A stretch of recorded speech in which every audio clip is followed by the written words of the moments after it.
नमस्कार, स्वागत है आप सभी का। आप देख रहे हैं इंडिया डेली। मैं हूं आपके साथ गीतू चौहान और मैं हूं आपके साथ किरण। चलिए शुरुआत करते हैं हमारे स्पेशल न्यूज बुलेटिन का, जिसका नाम है गुड मॉर्निंग इंडिया। और हमारे इस खास बुलेटिन में हम आपको दिखाएंगे देश दुनिया की तमाम अहम खबरें, वो भी एकदम अलग अंदाज में। बड़ी और अहम खबरों के साथ हम आपको बताएंगे देश का मूड, आम आदमी के लिए जरूरी बातें। और इसके अलावा गुड मॉर्निंग इंडिया में आप देखेंगे सोच की बात, जहां हम आपको बताएंगे वो खबर जो सबसे ज्यादा चर्चा में है, जो देश में मुद्दा बहस का बनी हुई है। और बात होगी दुनिया की, जहां हम आपको दिखाएंगे दुनिया की तमाम बड़ी खबरें। तो आइए शुरू करते हैं आपका खास बुलेटिन गुड मॉर्निंग इंडिया। और गुड मॉर्निंग इंडिया में सबसे पहले बात होगी 4 बड़ी खबरों की, जिस पर हम विस्तार से जानकारी देंगे। ग्राउंड से हमारे संवाददाता भी जुड़ेंगे, जो कि पूरी जानकारी आप तक पहुंचाएंगे। और सबसे पहले बात करते हैं पाकिस्तान की करतूत की। भारत और पाकिस्तान के बीच तनाव बढ़ता ही जा रहा है। और देखिए कि ऑपरेशन सिंदूर में भारत से बुरी तरह हारने के बाद पाकिस्तान एक नई साजिश रचने की कोशिश कर रहा है। क्या है ये पूरा मामला, इस पर हम आपको विस्तार से जानकारी देंगे, इस पर चर्चा करेंगे। वहीं दूसरी खबर क्या है गीतू, वो बताइए। बिल्कुल, देखिए दूसरी तरफ गाजा में शांति के आसार दिख रहे हैं। शांति समझौते को लेकर लगातार बातचीत का दौर भी जारी है।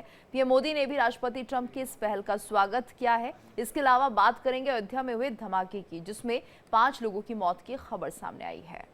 तो ये 4 बड़ी खबरें हैं, जिस पर विस्तार से हम आपको जानकारी देंगे, बताएंगे। लेकिन उससे पहले बताते हैं आपको कि आज देश का मूड आखिरकार क्या है। तो देश के मूड में आज चलिए बात होगी भारत पाकिस्तान की, क्योंकि तनाव लगातार बढ़ता जा रहा है। ऐसे में देखा जाए तो ऑपरेशन सिंदूर के बाद जिस तरह से भारत ने पाकिस्तान को बुरी तरह से एक नाक को चने चबा दिया है, धूल चटा दी है, अब उसके बाद पाकिस्तान जो है साजिश रचने की कोशिश कर रहा है। देखिए भारत पाकिस्तान के बीच तनाव बढ़ता ही जा रहा है। ऑपरेशन सिंदूर में भारत से पिटने के बाद पाकिस्तान अपनी हार को नहीं भुला पा रहा है और हर मोर्चे पर पाकिस्तान भारत से बेइज्जत हो चुका है। अब पाकिस्तान ने भारत के खिलाफ साजिश रचने की कोशिश भी शुरू कर दी है। और इसी बीच बड़ी खबर भी सामने आ रही है कि पाकिस्तान ने बॉर्डर पर भारी संख्या में टैंकों को तैनात किया है। इसके अलावा पाकिस्तान के सियालकोट में सेना का काफिला देखा गया।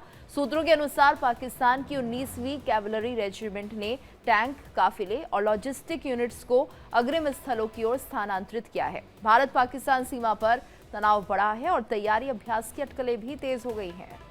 और वहीं देखिए कि पाकिस्तान ऑपरेशन को आज तक भूल नहीं पा रहा है। सूत्रों के मुताबिक मीरपुर, कोटली, चंब और सियालकोट सेक्टर की अगर हम बात करें तो यहां पर पाकिस्तानी सेना के टैंकों और बख्तरबंद वाहनों की एक असामान्य जो गतिविधि है वो देखी जा रही है। और उसकी तस्वीरें कल हम अपने दर्शकों को जो है वो दिखाई भी थी कि किस तरह से जो है बख्तरबंद पूरे टैंक जो है वो उतरे हुए हैं और वो किस तरह से आगे बॉर्डर की तरफ बढ़ते हुए दिखाई दे रहे हैं। और वहीं देखिए कि स्थानीय सूत्रों और निगरानी रिपोर्टों के अनुसार बीते 24 घंटों में पाकिस्तान की 23वीं और 111वीं ब्रिगेड के इलाकों में टैंकों की ये आवाजाही बढ़ी है।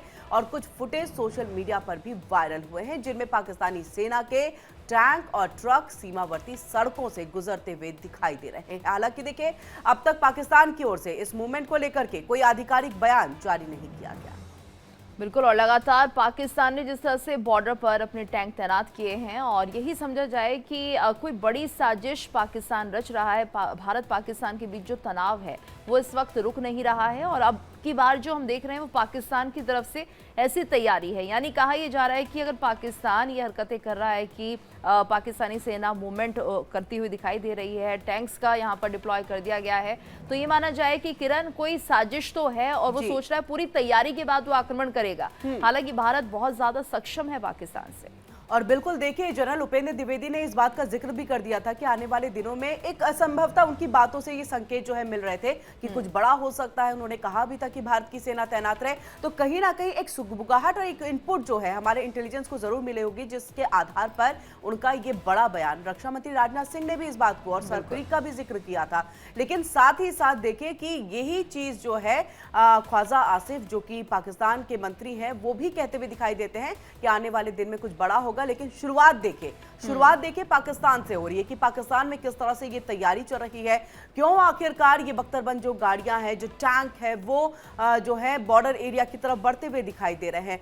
अगर ऐसे में आधिकारिक पुष्टि भले ही नहीं हुई है, लेकिन संभवतः इन बातों को समझा जा सकता है कि आने वाले दिनों में पाकिस्तान की तरफ से कोई एक नापाक हिमाकत जो है वो की जा सकती है। और देखिए, मोर्चे पर पाकिस्तान भारत से बेइज्जत पहले भी हो चुका है, आने वाले दिनों में भी होगा। हमने तो अंतर्राष्ट्रीय मंच पर लगातार पाकिस्तान को हर बार जो है उसकी पोल खोली है, उसके प्रोपेगेंडा को पूरी तरह से जो है सबके सामने खुल करके रख दिया है कि किस तरह से एक झूठा प्रोपेगेंडा जो पाकिस्तान है वो फैलाता है। और ये तस्वीर उसी की एक तरह से सबूत के तौर पर हम गीतू देख सकते हैं। बिल्कुल, और ये तस्वीरें सामने आ रही है किस तरह से इनकी जो बख्तरबंद गाड़ियां हैं वो एक तरह से सीमा पर तैनाती कर रही है, टैंक्स आ रहे हैं। और इसके पीछे की वजह जाहिर सी बात है, टैंक का बॉर्डर्स पर आना यही हो सकता है कि कुछ ना कुछ पाकिस्तान के दिमाग में खिचड़ी पक रही है, वो किसी तैयारी के साथ भारत पर आक्रमण करने की सोच रहा है। और ये बहुत बड़ी संभावना है, क्योंकि जिस तरह की बातें सामने आ रही हैं कि ऐसा हो सकता है, यानी कि भारत को कुछ पता ना चले और पाकिस्तान पहले सारी तैयारियां कर ले, उसके बाद ये पूरा आक्रमण होगा, इस तरह की सोच है। लेकिन यहाँ पर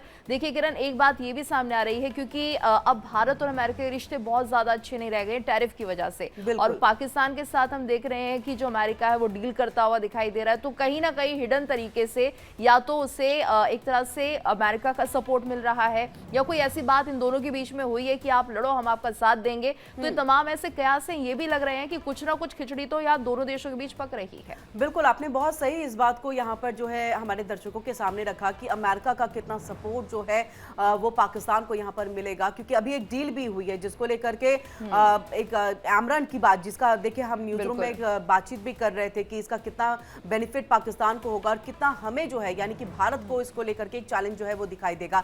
लेकिन वहीं देखिए सऊदी अरब के साथ भी जो एक डील हुई है, मुझे लग रहा है पाकिस्तान का मनोबल एक जो है उससे कहीं ज्यादा बढ़ गया है। लेकिन भारत को पता है कि आत्मनिर्भर है हम, डिफेंस में किस तरह से हमने बहुत बेहतर कर लिया है, हम अकेले जो है वो लड़ सकते हैं, हमें किसी के सपोर्ट की जरूरत नहीं है, हमें सिर्फ वही सपोर्ट चाहिए कि आतंकवाद अगर बढ़ावा यहां पर पाकिस्तान दे रहा है, बस यूएन के मंच पे चाहे अमेरिका हो, सऊदी अरब हो, हर कोई जो है उसको लेकर के ये कह दे कि पाकिस्तान आतंकवादियों को जो है पनाह देना बंद कर दे, उनको यहां पर जो पलना और बढ़ने की जो जगह देता है वो सब कुछ बंद कर दे। इससे ज्यादा भारत को कुछ और नहीं चाहिए, बाकी लड़ाई भारत अपने आप लड़ लेगा।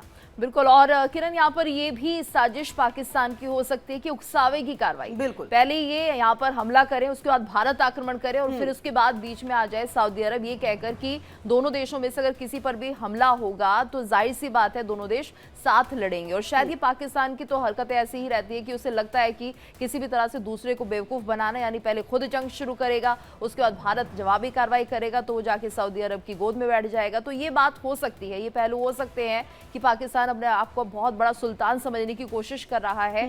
और ये हमेशा होता ही है, जो आदमी जो देश आतंकियों के सहारे लड़ सकता है, वो सोचिए कि उसकी सोच कैसी होगी जब उसे दो देशों का समर्थन मिल रहा है, अमेरिका का, सऊदी अरब का। तो फिर उसके एक तरह से कहिए कि जो पैर है वो जमीन पर नहीं पड़ रहे होंगे। बिल्कुल। और इसी के साथ चलिए गीतू आगे बढ़ते हैं और हम बात गाजा की कर लेंगे, क्योंकि वहां पर एक शांति के आसार जो है वो नजर आ रहे हैं। पीएम मोदी ने भी अमेरिकी राष्ट्रपति डोनाल्ड ट्रंप की गाजा शांति योजना के पहले चरण के समझौते का जो है वो स्वागत किया। और समझौते के तहत देखिए इजराइल और हमास ने गाजा में एक लड़ाई रोकने की घोषणा की। और इसकी घोषणा होने के बाद ही पीएम नरेंद्र मोदी ने पहले राष्ट्रपति डोनाल्ड ट्रंप और उसके बाद इजराइल के पीएम बेंजामिन नेतन्याहू से फोन पर बातचीत की है और सराहना की है उनके नेतृत्व की। बिल्कुल, प्रधानमंत्री मोदी ने बेंजामिन नेतन्याहू को गाजा शांति योजना पर प्रगति के लिए बधाई भी दी है। पीएम मोदी और नेतन्याहू की बातचीत ऐसे समय पर हुई है जब प्रधानमंत्री मोदी ने इसी मुद्दे पर अमेरिका के राष्ट्रपति डोनाल्ड ट्रंप से भी बात की थी और उन्हें गाजा युद्ध को रोकने के लिए उनकी प्रस्तावित गाजा शांति योजना के लिए बधाई दी थी। हालांकि ये बात भी सामने आई है कि पीएम नेतन्याहू ने गाजा शांति योजना पर पीएम मोदी से बात करने के लिए अपनी सुरक्षा कैबिनेट की बैठक को थोड़ी देर के लिए टाल दिया। प्रधानमंत्री मोदी ने इस बात की जानकारी अपने आधिकारिक एक्स हैंडल पर एक पोस्ट के जरिए दी। पीएम मोदी ने एक्स पर कहा कि मैंने अपने दोस्त प्रधानमंत्री बेंजामिन नेतन्याहू को फोन कर राष्ट्रपति ट्रंप की गाजा शांति योजना के तहत हुई प्रगति पर बधाई दी है और हम बंधकों की रिहाई और गाजा के लोगों के लिए मानवीय सहायता बढ़ाने के समझौते का भी स्वागत करते हैं।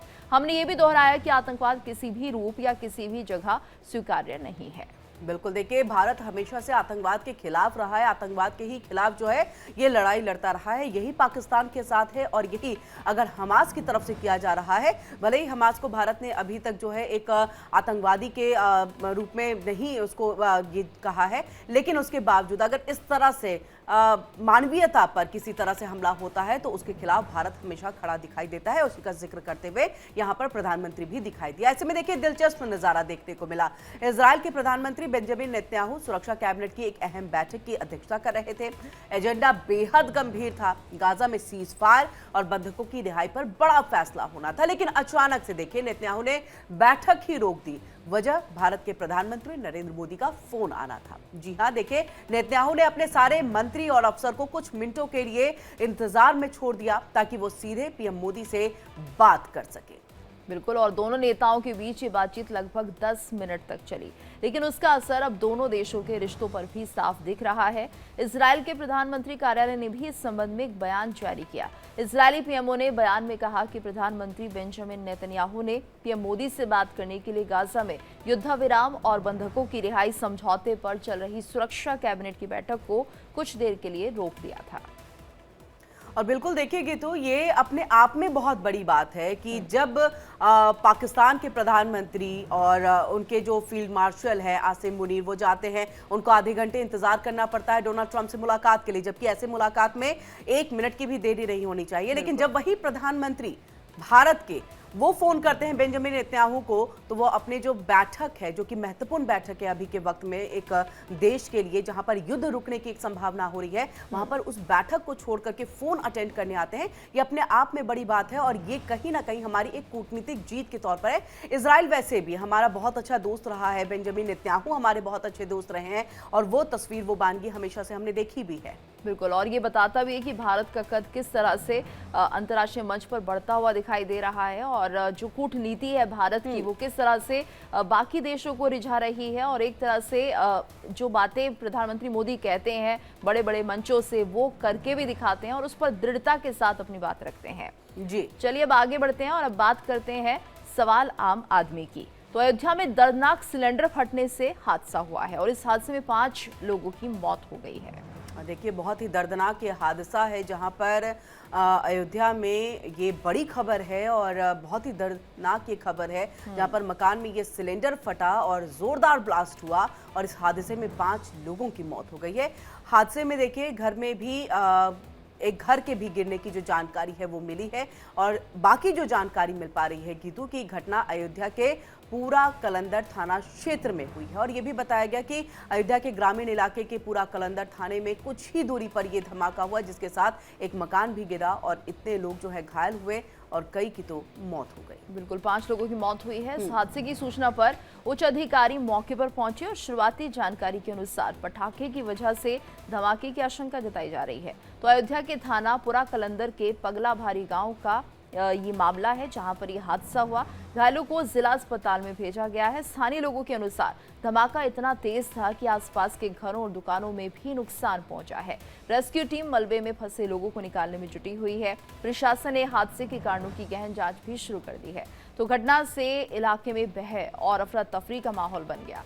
सुरक्षा और बचाव के मद्देनजर पुलिस और प्रशासन सतर्क है और मलबे से लोगों को सुरक्षित निकालने का प्रयास भी जारी है। बिल्कुल देखिए एक वहां पर रेस्क्यू ऑपरेशन जो है वो चल रहा है, मलबे से लोगों को निकाला जा रहा है, जिंदगी की तलाश की जा रही है। लेकिन बहुत ही दर्दनाक ये घटना जहां पर सिलेंडर फटा, मकान गिरने से कई लोगों की यानी कि 5 की, जिस तरह से हमारी सहयोगी गीतू ने भी जानकारी दी, 5 की मौत की खबर है। कई लोग घायल हो गए हैं, जिला अस्पताल में भर्ती कराया गया है और वहां उनका इलाज जारी है। इन सबको लेकर के मुख्यमंत्री योगी आदित्यनाथ ने भी जो है एक अपनी संवेदना व्यक्त की है। दुखद घटना इसे बताया, जांच का विषय है सब कुछ कि आखिरकार ये सिलेंडर फटा कैसे, लापरवाही कहां रही है, क्या लीक हो रहा था जो इस बारे में जानकारी नहीं मिल पाई, क्या कुछ रहा।